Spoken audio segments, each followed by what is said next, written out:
melewati lembah bayang-bayang kematian. Jauh dalam lubuk hati setiap orang, tidak ada seorang pun anak manusia yang terlahir di atas dunia ini menginginkan kematian.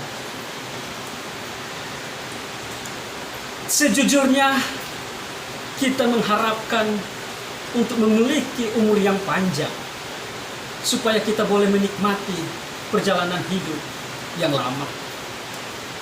Bahkan kalau perlu, kita menjalani kehidupan itu di dalam kekekalan. Dan sepertinya kerinduan untuk memiliki kehidupan yang kekal ini adalah sifat dasar dari kita manusia.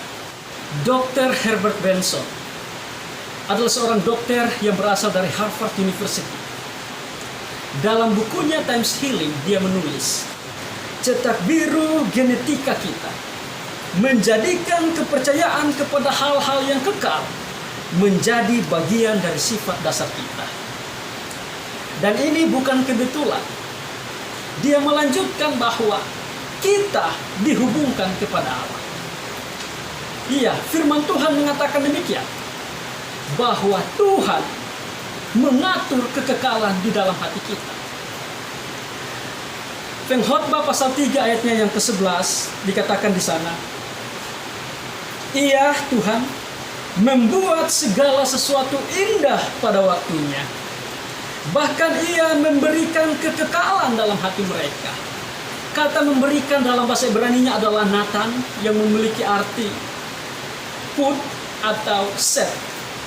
Di mana di dalam ayat ini firman Tuhan mengatakan kepada kita bahwa Tuhan dengan sengaja mengatur, menempatkan kerinduan untuk memiliki kehidupan yang kekal di dalam hati setiap manusia. Itulah sebabnya bagi kita, kematian itu adalah musuh yang paling mengerikan. Karena dia merampas, dia merusak sukacita dan harapan kehidupan kita. Kita saat ini hidup dalam dunia yang dibayang-bayangi oleh kematian. Dan setiap orang yang terlahir di atas dunia ini sadar bahwa dalam waktu cepat atau lambat mereka akan mengalami kematian. Dan kita melihat di sekitar kita ada begitu banyak kematian yang terjadi. Kematian akibat penyakit, kecelakaan, karena umur yang sudah tua, dan semua hal yang menyebabkan ada begitu banyak kerabat kita, sahabat-sahabat kita, orang-orang yang kita cintai, suami, istri, orang tua, bapak atau mama, yang berpisah dari kita oleh karena kematian. Duka cita karena kehilangan orang-orang yang kita cintai, itu merupakan pengalaman yang sulit, pengalaman yang menyakitkan hati. Apakah kita seorang yang percaya kepada Tuhan? Ataukah kita seorang yang tidak beriman kepadanya? Kematian selalu akan memberikan guncangan emosional kepada kita.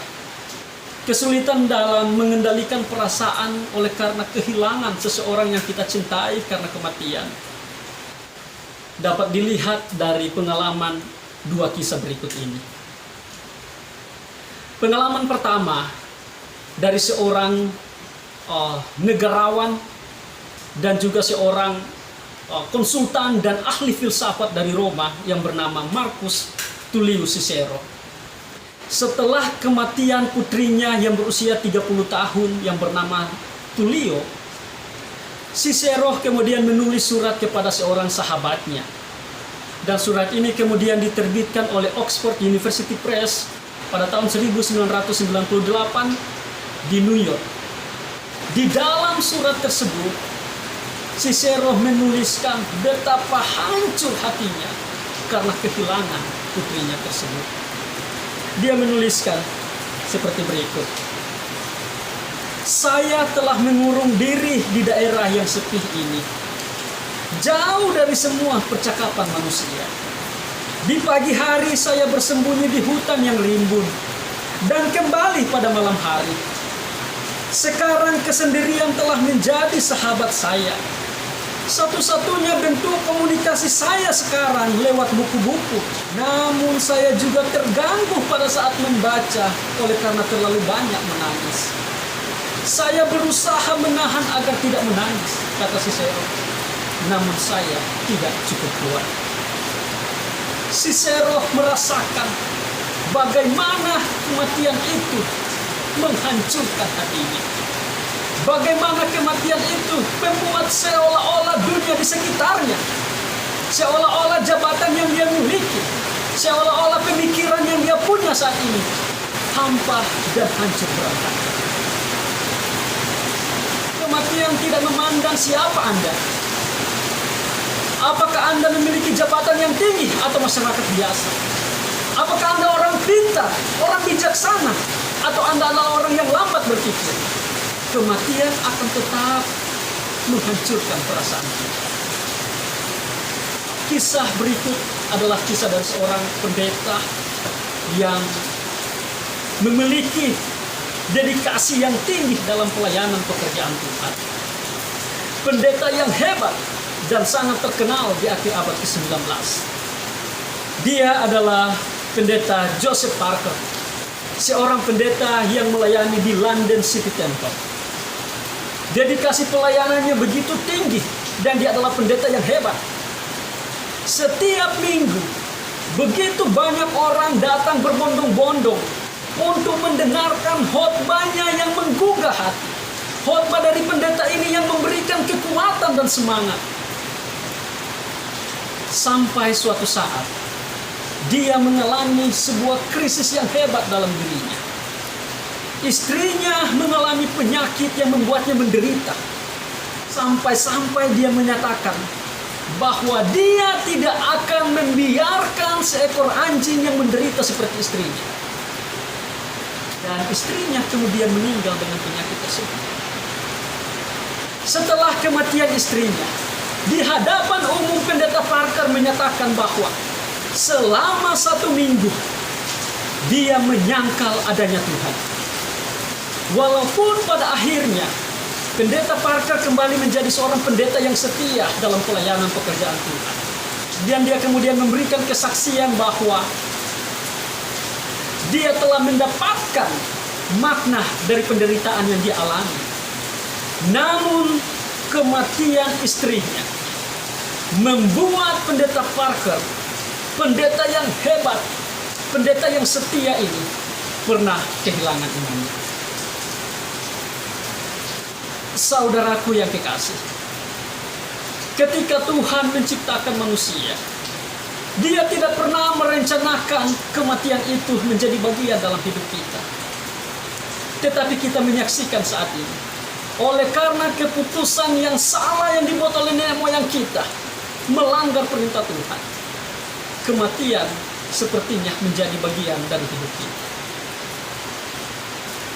Hidup di tengah dunia yang dibayangi dengan kematian ini, adakah jaminan dari Tuhan untuk kita yang masih hidup saat ini agar dapat melewati bayang-bayang kematian ini?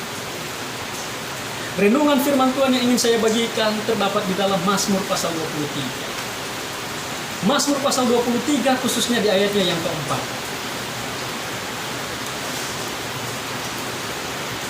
Di dalam ayatnya keempat dikatakan, sekalipun aku berjalan dalam lembah kekelaman, aku tidak takut bahaya sebab Engkau besertaku. Gadamu dan tongkatmu itulah yang menghibur aku.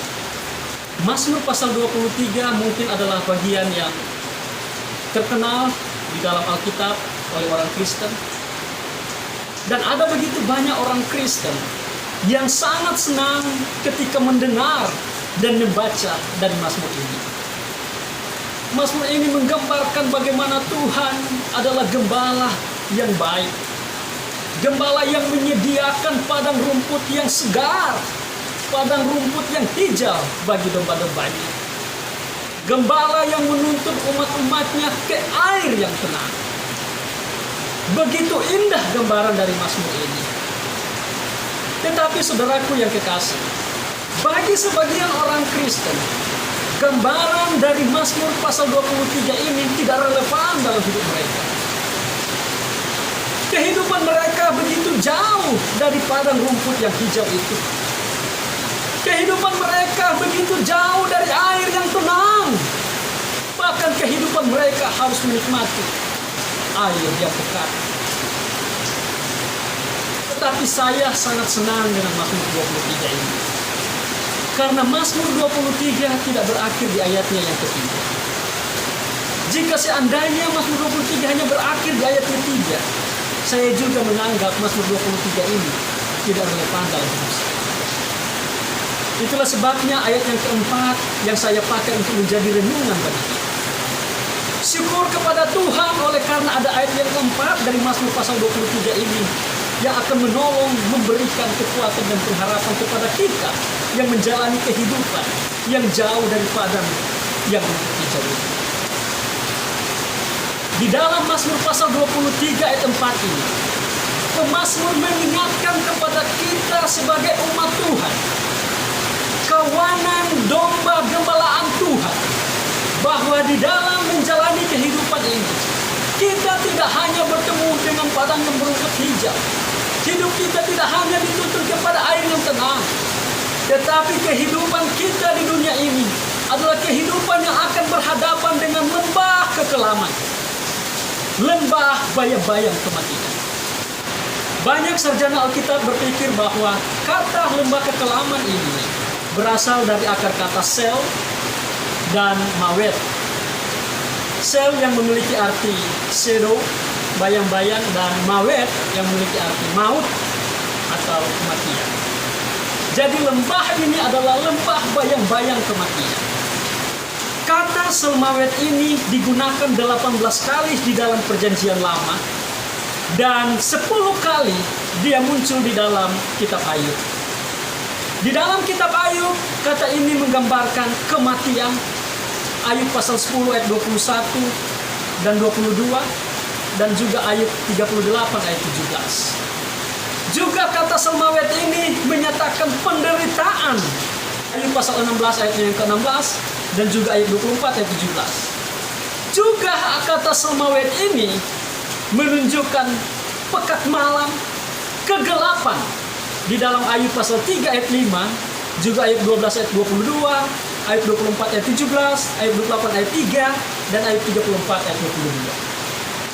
Kata ini digunakan untuk menyatakan pengalaman yang menakutkan, pengalaman yang menyedihkan dan fatal dari umat manusia dalam dunia yang berdosa ini. Dan di dalam Mazmur pasal 23, kata ini mengingatkan kepada kita umat-umat Tuhan bahwa sekalipun Tuhan menggembalakan kehidupan kita, bahwa sekalipun Tuhan menjadi gembala agung kehidupan kita, tetapi kita akan menghadapi lembah bayang-bayang kematian, penderitaan, dan kepahitan hidup. Tetapi ada jaminan Tuhan di sana. Pemazmur mengatakan, aku tidak takut bahaya karena Tuhan beserta dengan kita. Betul, kita akan menghadapi kematian yang menyakitkan hati, tetapi Allah beserta kita. Betul bahwa masalah akan datang, tetapi kita tidak menghadapinya sendiri. Kita akan bertemu dengan kekelaman dan kepahitan hidup, tetapi Dia, Gembala kita yang agung, akan bersama-sama dengan kita. Inilah kabar gembira bagi kita. Dan inilah yang terbaik dari semuanya, bahwa ada Allah, Gembala agung kita. Ketika kita mengalami situasi hidup yang sulit, Dia tidak pernah meninggalkan kita. Dia ada bersama-sama dengan kita. Menjelang kematiannya pada tanggal 2 Maret 1791, John Wesley membuka matanya dan berteriak dengan suara yang lantang, yang terbaik dari segalanya adalah Allah beserta kita. John Wesley menyadari akan hal ini, bahwa jaminan yang terbaik yang dimiliki oleh umat Tuhan adalah kita memiliki Allah Immanuel, Gembala yang akan selalu beserta dengan umat-umatnya di dalam menjalani kehidupan mereka.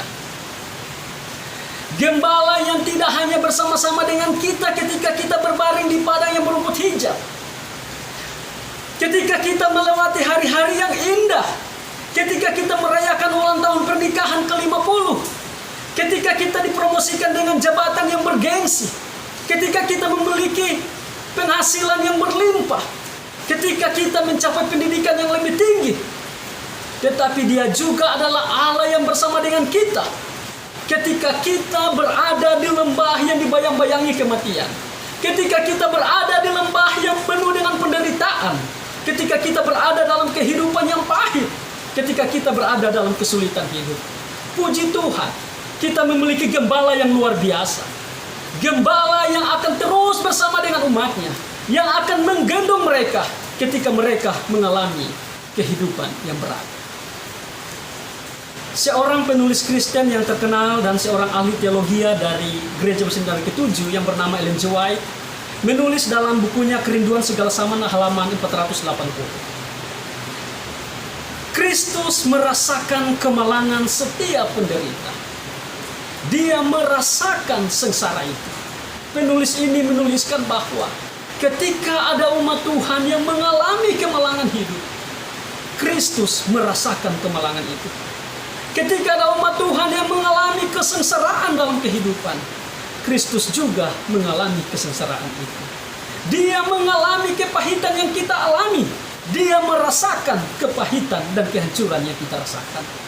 Puji Tuhan, kita memiliki Allah yang luar biasa seperti ini. Mazmur 34 ayat 9 pemazmur mengatakan, Tuhan itu dekat kepada orang-orang yang patah hati, dan Ia menyelamatkan orang-orang yang remuk jiwanya. Ya, sungguh luar biasa. Pemazmur menyatakan kepada kita bahwa kita memiliki jaminan di dalam menjalani kehidupan yang dibayang-bayangi oleh kematian. Kita memiliki jaminan di dalam menjalani kehidupan yang penuh dengan kepahitan ini. Kita diberikan jaminan oleh Tuhan ketika kita menjalani kehidupan yang dipenuhi dengan penderitaan, bahwa ada Tuhan Allah Immanuel, Gembala Agung kita, yang akan terus mendampingi umatnya dan akan memberikan kelepasan kepada mereka. Sebagaimana salah satu tema dari kitab Mazmur adalah Man is in trouble, God gives relief. Manusia di dalam kehancuran, di dalam kesulitan, di dalam kesusahan hidup, Tuhan memberikan kelepasan, Tuhan memberikan pertolongan. Pemazmur memberikan jaminan kepada kita bahwa sekalipun kita melewati lembah bayang-bayang kematian, kita berjalan dalam lembah kepahitan hidup, lembah penderitaan dan kehancuran, kita tidak akan takut karena Gembala yang agung beserta dengan kita. Ada Allah Immanuel yang terus beserta dengan kita. Gadamu dan tongkatmu, kata Daud. Gada dan tongkat adalah instrumen yang digunakan untuk menggambarkan pemeliharaan dan penjagaan Tuhan bagi umatnya. Dan kata Daud, itulah yang menghibur aku. Kiranya jaminan pemeliharaan dan penjagaan Tuhan yang telah menghibur Daud akan memberikan penghiburan dan kekuatan kepada kita di dalam menjalani hari-hari hidup kita ke depan. Tuhan kiranya memberkati firman ini dan memberkati kita semua.